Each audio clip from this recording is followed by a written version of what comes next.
Praise the lord. ప్రభు పేరిట మీ అందరికీ శుభాభివందనాలు తెలియజేసుకుంటున్నాను. ఈ దినము దేవుని యొక్క వాగ్దానం చూసుకున్నట్లయితే కీర్తన గ్రంథము 90:14 చూసుకుంటే, ఉదయమున నీ కృపతో మమ్మల్ని తృప్తిపరచుము, అప్పుడు మేము మా దినములన్నీ ఉత్సాహించి సంతోషించదమని దేవుని యొక్క లేఖనం సెలవిస్తుంది.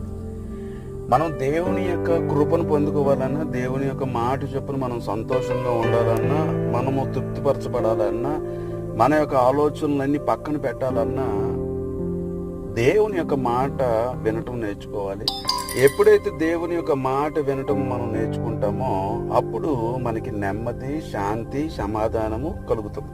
ఎప్పుడైతే దేవుని యొక్క మందిరంలో, దేవుని యొక్క సన్నిధిలోకి వస్తామో దేవుడు మనతో మాట్లాడతాడు. భయపడకము, నీకు నేను తోడే ఉంటాను, నీకు సహాయం చేసేవాడు నేనే అని దేవుడు మనకు ఓదార్పు కలిగినటువంటి మాటలు మనం విన్నప్పుడు మనకి నెమ్మది, ప్రశాంతత కలుగుతుంది. కాబట్టి దేవుని సన్నిధిలో నిలబడే వారిగా మనమందరం ఉందుము గాక. ఆమేన్.